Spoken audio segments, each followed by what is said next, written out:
Welcome to the marvelous land of Oz. I'm Mardell, reading The Emerald City of Oz by L. Frank Baum.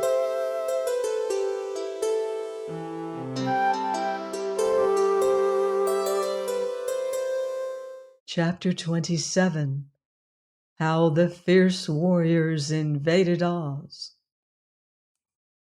The Gnome King and his terrible allies sat at the banquet table until midnight. There was much quarreling between the Growlywogs and Phanphasms, and one of the wee-headed whimsies got angry at General Guff and choked him until he nearly stopped breathing. Yet no one was seriously hurt, and the Gnome King felt much relieved when the clock struck 12, and they all sprang up and seized their weapons. "Aha!"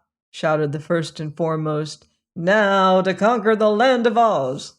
He marshaled his Phanphasms in battle array, and at his word of command they marched into the tunnel and began the long journey through it to the Emerald City. The first and foremost intended to take all the treasures in Oz for himself, to kill all who could be killed and enslave the rest, to destroy and lay waste the whole country, and afterward to conquer and enslave the gnomes, the Growlywogs, and the whimsies, and he knew his power was sufficient to enable him to do all these things easily. Next marched into the tunnel the army of gigantic Growlywogs, with their grand Gallipoot at their head. They were dreadful beings indeed, and longed to get to Oz that they might begin to pilfer and destroy. The grand Gallipoot was a little afraid of the first and foremost, but had a cunning plan to murder or destroy that powerful being and secure the wealth of Oz for himself. "Mighty little of the plunder would the Gnome King get," thought the grand Gallipoot. The chief of the whimsies now marched his false-headed forces into the tunnel. In his wicked little head was a plot to destroy both the first and foremost and the grand Gallipoot. He intended to let them conquer Oz, since they insisted on going first, but he would afterward treacherously destroy them, as well as King Roquat, and keep all the slaves and treasure of Ozma's kingdom for himself. After all his dangerous allies had marched into the tunnel, the Gnome King and General Guff started to follow them, at the head of 50,000 gnomes, all fully armed. "Guff," said the king, "those creatures ahead of us mean mischief. They intend to get everything for themselves and leave us nothing." "I know," replied the general, "but they are not as clever as they think they are. When you get the magic belt, you must at once wish the whimsies and Growlywogs and Phanphasms all back to their own countries, and the belt will surely take them there." "Good!" cried the king. "An excellent plan, Guff. I'll do it. While they are conquering Oz, I'll get the magic belt, and then only the gnomes will remain to ravage the country." So you see, there was only one thing that all were agreed upon: that Oz should be destroyed. On, on, on the vast ranks of invaders marched, filling the tunnel from side to side.